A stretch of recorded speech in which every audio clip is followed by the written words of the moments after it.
cambiando completamente de bloque, de temática, creo que era obvio que teníamos que hablar un poco del sector energético que tenemos. Con una persona como tú, con esta relevancia, esta información, este contexto que tienes en este marco, creo que nos puedes dar una opinión muy válida, no solo para ver qué tendencias e innovación hay, sino entender un poco qué tenemos aquí, por qué funciona así Gran Energía y dónde estamos posicionados. Por empezar a ver cómo está el mundo, quizá tendríamos que ver cómo está España, ¿no? Porque a mi entender, que no soy un experto, somos un caso particular, porque somos como una isla energética, ¿no? Todo esto lo vimos también con el apagón, Sí, sí. que fue un poco, no entendíamos muy bien por qué España, Portugal, y yo creo que los oyentes y cualquier persona quiere saber un poquito más de cómo funcionamos. Entonces, me gustaría mucho saber, desde tu opinión,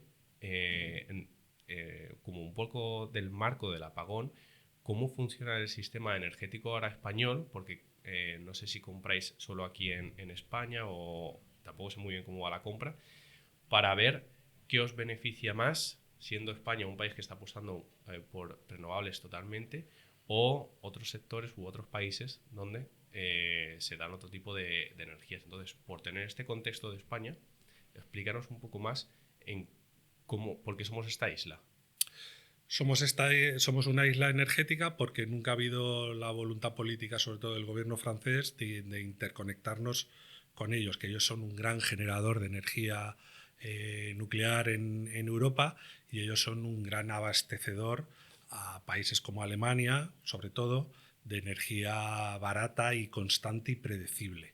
Sin embargo, con España no han considerado nunca hacer una gran interconexión para dejar de ser nosotros una isla, porque ellos de los últimos 25 o 30 años han entendido que podríamos ser luego una amenaza a esa generación nuclear por la que ellos han apostado, desde la capacidad nuestra de generar energía renovable.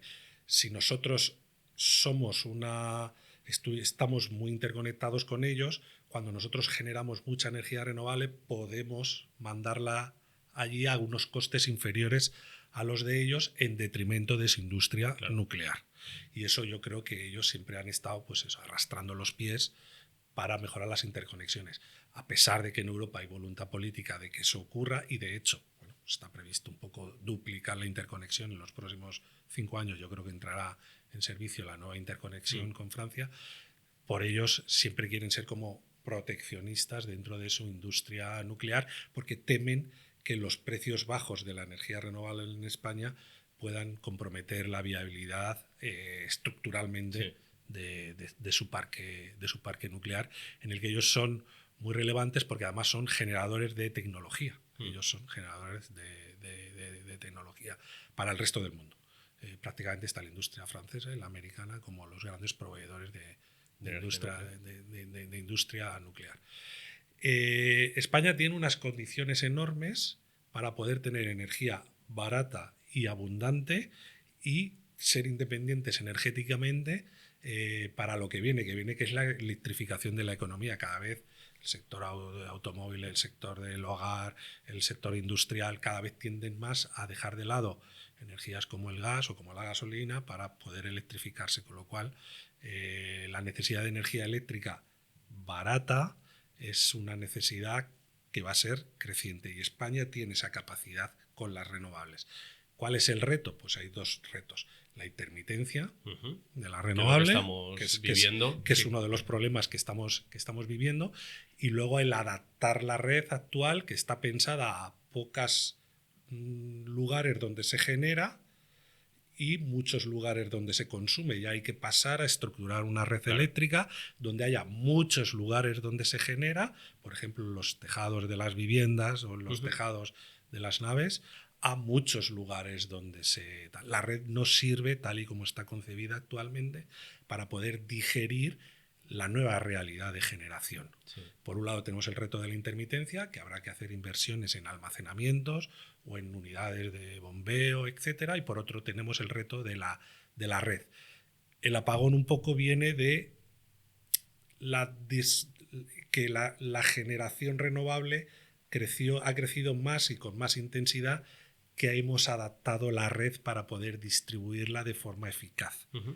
Entonces nos hemos dado cuenta que no podíamos distribuir tanta energía renovable, claro, porque eso genera problemas técnicos de gestión de la red hasta el punto de llegar a un cero energético en un momento dado.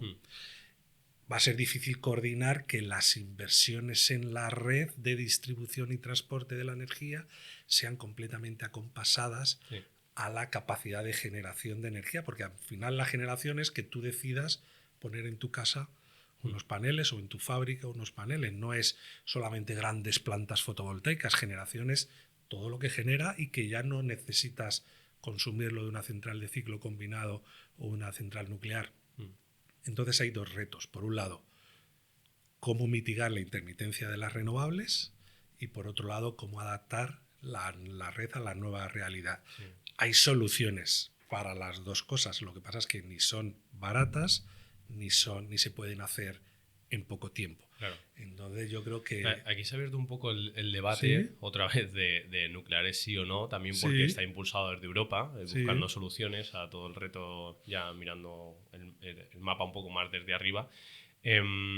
Sobre todo por las fluctuaciones, intermitencias, que hace poco casi tenemos otro apagón. ¿Tú qué opinión tienes sobre hacer este mix o no, o seguir apostando por las renovables e invertir en la distribución, en la red, en solventar estos retos? ¿Qué opinión tienes tú sobre eso? Yo no veo obvio que España desarrolle más planta nuclear, no lo veo obvio porque son inversiones muy grandes y a muy largo plazo. Veo que tiene más sentido para nosotros invertir en desarrollar la red y invertir en almacenamiento de la capacidad de generación renovable, pero lo que también veo un desperdicio y no lo veo adecuado es cerrar las inversiones en reactores nucleares que ya tenemos hechas. ¿Por qué? Porque te garantizan libre de CO2 y estabilidad en la generación. Entonces renunciar a eso por, de alguna manera, dogmatismo, no lo veo inteligente. Tampoco veo obvio invertir en generar nuevos reactores nucleares que van a estar en servicio dentro de 15 años, siendo generosos, cuando a lo mejor la realidad es mucho más eficiente invertir en almacenamiento, que es el futuro, de energía que nos viene del sol o que nos viene del viento, que en España es súper abundante y que nos da una independencia energética que no nos va a dar depender de energía o de tecnología nuclear externa o de combustibles fósiles que están sometidos a la volatilidad de mercados internacionales que no hay un Dios que pueda predecir. Es decir, que al final te veas afectado porque, no sé, en Yemen hay una guerra, pues como que si lo puedes evitar, pues mejor. Sí, es que todo esto viene un poco también, no te escapas, estás conectado globalmente. Entonces tenemos nuestra islita, luego tenemos Europa, ahí con la retención francesa, como dices tú, que tenemos que de alguna forma luchar con ellos, por así decirlo, en ver formas de abrirnos. Y luego está a nivel mundial, pues básicamente Rusia, China y Estados Unidos luchando por diferentes formas de energía. Leí hace bien poquito que China creo que triplicaba en capacidad fotovoltaica no sé si a todos los países juntos o la gran mayoría. Entonces están apostando por renovables también. Tendrán el problema, es un país muy grande, o sea que tienen que tener un problema parecido a cualquier otro que vaya a implementar renovables.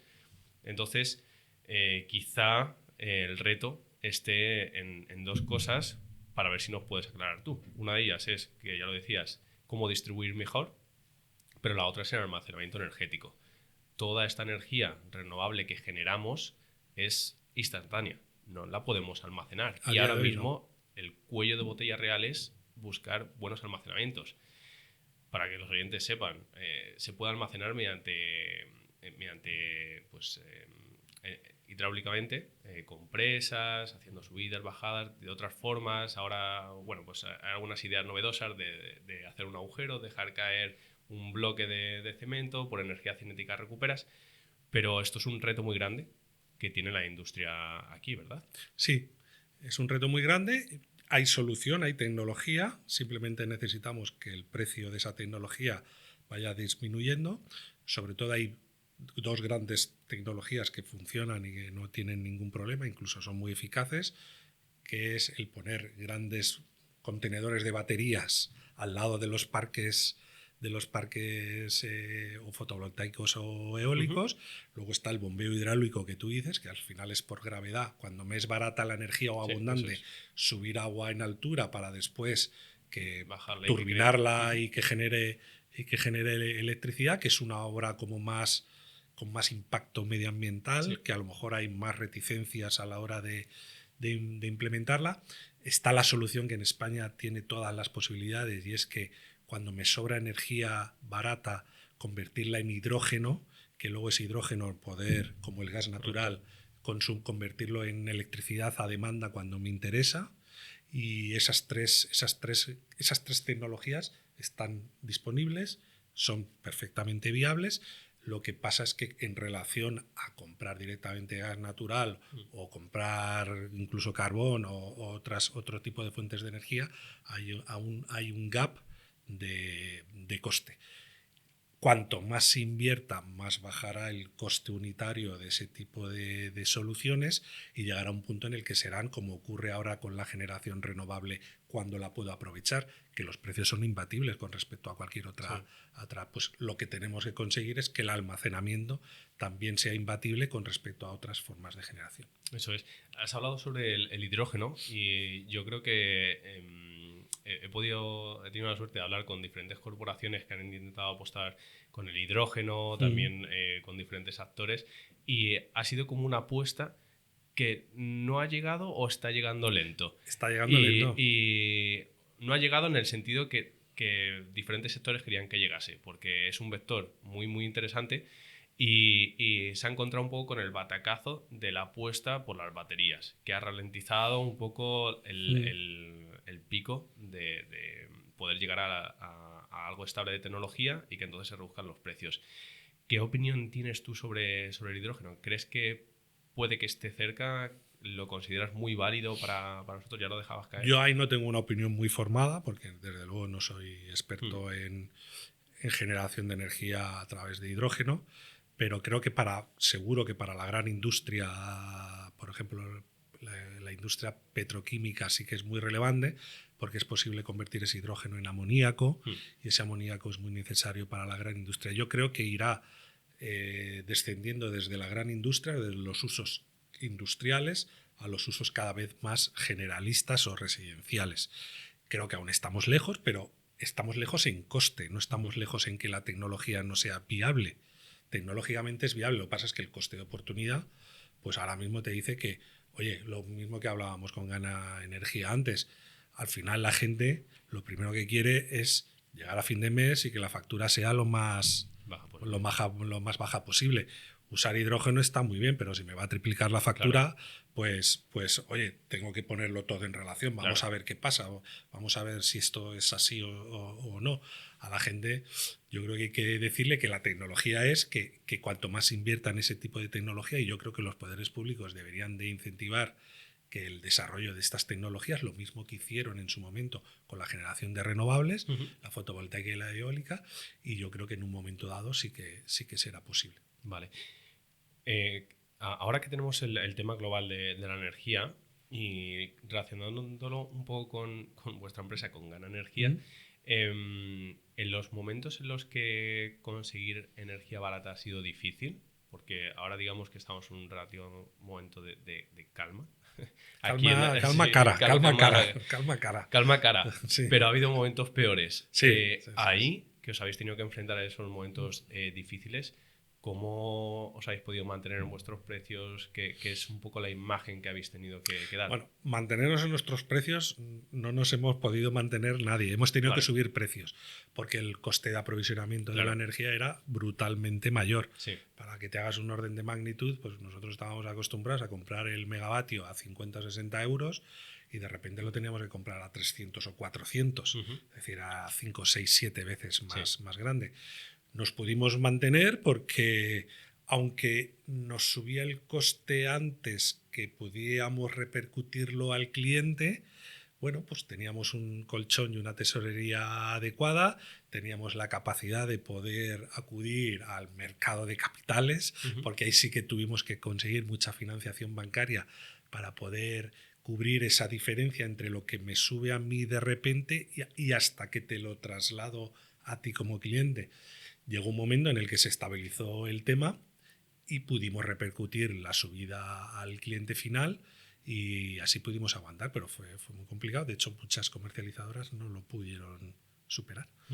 Muchas fracasaron ahí. Fue un momento realmente difícil. Yo creo que, sobre todo para las empresas medianas, de poder mantener, pues bueno, estar a caballo, de mantener unos precios relativos conforme a lo que está subiendo el mercado. Fue brutal.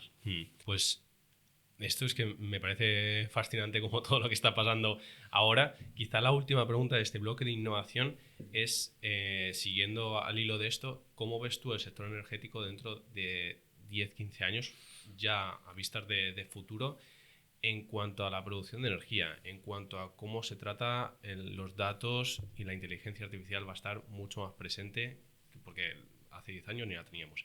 Entonces, ¿cómo ves tú que va a cambiar el sector energético y nos va a repercutir? Yo veo que el sector energético va a crecer en presencia en el hogar, sobre todo, que es lo que nosotros estamos especializados. También pienso que la industria también va a crecer.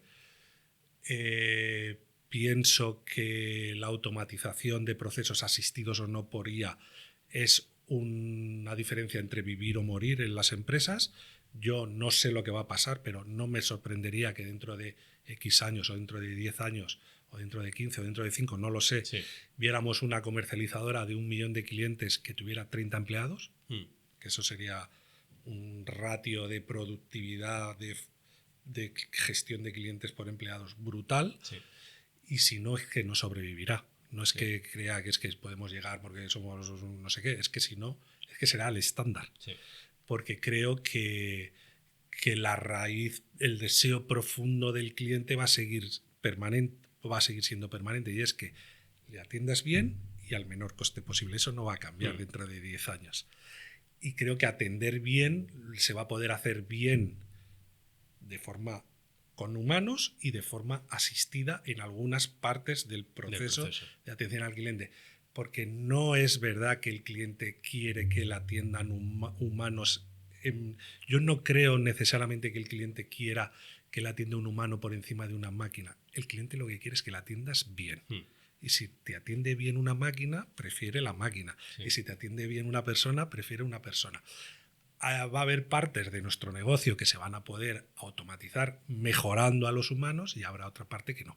Esa es mi percepción de alguien que sabe poco. Que sabe poco, porque además creo que no hay mucha gente que de verdad sepa mucho sobre el tema de inteligencia artificial. No, yo creo que se va aprendiendo según pasa, ¿no? Y te vas especializando y viendo las oportunidades. Lo único que puedo decir es que nosotros nos lo estamos tomando en serio. Ajá. En serio es en serio, con hechos. Teniendo equipos de 6 personas, que para nosotros es una cantidad relevante dentro de nuestro equipo, trabajando exclusivamente en eso. De acuerdo. Viendo un poco esto que has dicho, este último resumen, hemos hablado un poquito más sobre cómo lo vamos a percibir los usuarios, pero a nivel global en energía, ¿crees que va a ser parecido todavía? ¿O va a tener mucha más repercusión en renovables y nos vamos a tener que adaptar a otros sistemas? Sí, yo creo que las renovables, porque son las más eficientes y que las más independencia energética dan a los países, se van a potenciar al máximo. Yo creo que las soluciones de almacenamiento energético van a ir también creciendo en presencia. Yo no sé si vamos a tener en los próximos 20 años un país que sea 100% renovable, no lo sé, pero sí que sé que va a ir creciendo por encima del consumo de electricidad, que también va a ir creciendo. Porque sí que vemos que nosotros vemos directamente en las facturas de nuestros clientes que cuando entra un coche eléctrico en un hogar, el consumo eléctrico el consumo de electricidad de ese hogar crece entre un 50 y un 100%. Wow. Cuando entra un sistema de climatización por aerotermia, pasa exactamente lo mismo. Es decir, hay tecnologías que están desplazando a la gasolina o al gas natural porque son más baratas. porque son más baratas Sí. y porque y además son más cómodas de usar. Entonces eso que está pasando seguirá pasando y con mayor intensidad, pensamos. Sí. Es la época de la electrificación. Del hogar Y- seguro que es donde nosotros sí. nos sentimos cómodos hablando, pero también pienso que hay muchos procesos industriales que también les va a pasar parecido. Sí, o apostarán por otros vectores, como Claro. decíamos, del hidrógeno.